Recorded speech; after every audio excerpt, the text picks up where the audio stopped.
Hi, welcome to Barcart Bookshelf, a video series about books and the drinks they inspire.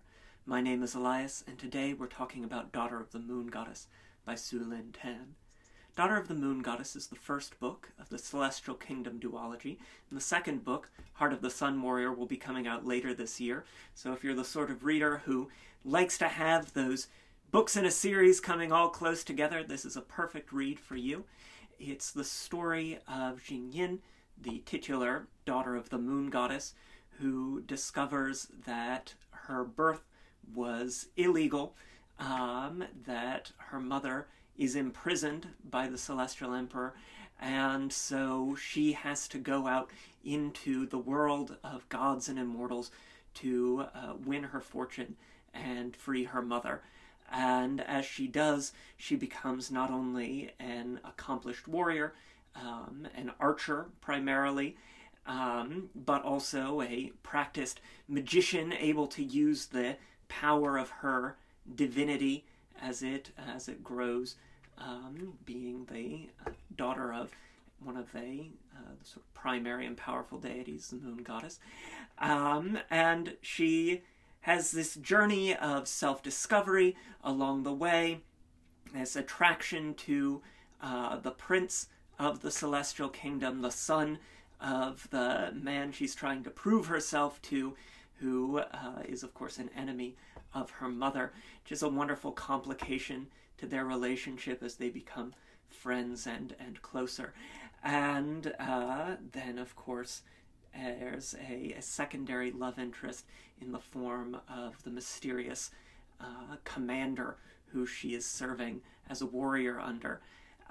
So you've got this delightful love triangle with these two deliciously petty men and the hyper-confident and competent Yin, who is really coming into her own and understanding not only who she wants to be as an individual, but her relationship to authority, to this notion of a celestial hierarchy and empire, and what it means to be a good ruler, something that she's sort of forced to confront as she's trying to both serve this emperor and win fortune and blessings for herself.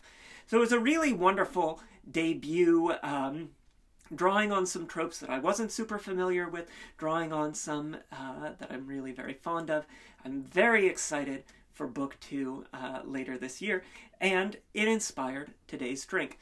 I'd been thinking, it's a while since we've done a mocktail, and Daughter of the Moon Goddess is the perfect book for that. So without any further ado, why don't we turn to this week's drink? The Silver Cloud, a mocktail highball in honor of Daughter of the Moon Goddess. So what I've got here is an Osmanthus and Longjing tea. It's an iced tea. I made it hot and then cooled it down. When I'm brewing tea, I always, if I'm using it for mocktails, brew it a little bit stronger. So typically you would brew a tea like this for about 3 minutes if you were drinking it on its own. This steeped for about 5 minutes, just to get that little extra bit of intensity. And one of the through lines through the book is this smell of Osmanthus. It's sort of like a peach blossom, very delicate flower. And so I really wanted to bring that to the fore here. And during one of her trials, Yin prepares a Longjing tea. So this really was the perfect combination for the book. We're going to get 2 ounces of that in there.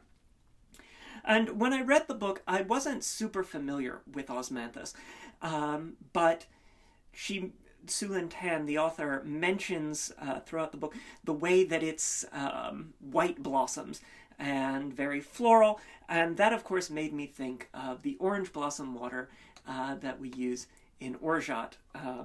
My favorite syrup, America's favorite syrup, as we like to say in my line of work, and one that's going to bring a sort of nuttiness and florality to our drink with that orange blossom and the almond in there. And we're going to get half an ounce into our mocktail. Wonderful. Set that aside. And then we'll get half an ounce of lemon juice just to brighten things up, keep it very refreshing and light. Wonderful. Get that on there. And then for our final ingredient, we have whole milk powder.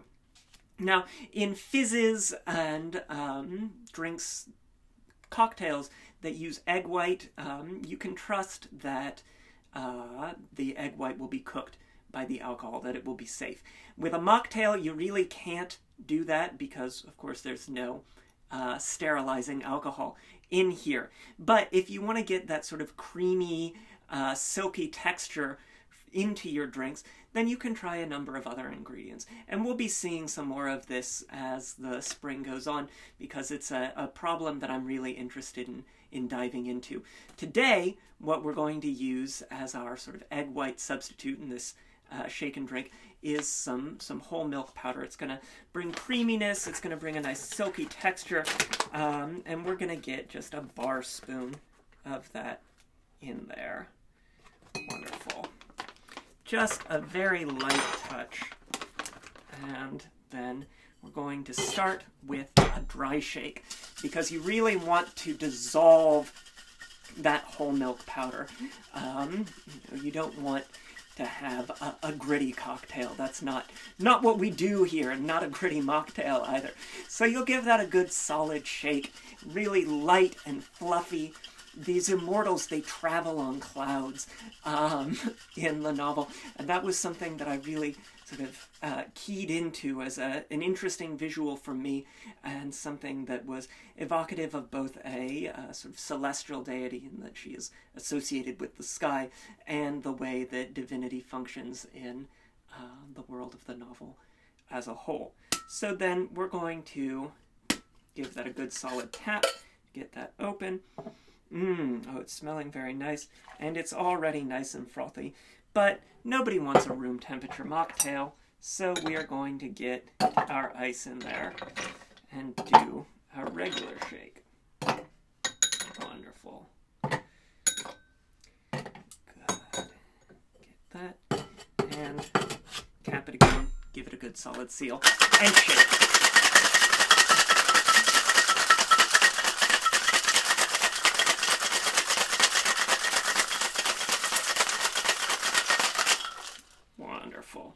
Nice and frothy, good solid tap to open on up. Oh yeah, we've got some good solid froth and foam here in our shaker. Now we'll take our highball glass and we're going to double strain just to make sure that every last little bit of what we want is in our glass and what we might not want stays out. Wonderful. And now, of course, you'll notice that we have got quite a bit of space in our highball glass. But of course, you can't have a cloud without bubbles. So we're going to get some plain seltzer, and we're just going to top that there till it comes right up to the top. Really like a fizzy, foamy cloud. You can see you'll get some separation there, that fizz idea and cloudiness up on the top. It's really light, refreshing, floral, a wonderful way to sit and enjoy a drink, especially as we're heading into some warmer days here. So there you have it, The Silver Cloud, a mocktail inspired by Daughter of the Moon Goddess by Sue Lynn Tan.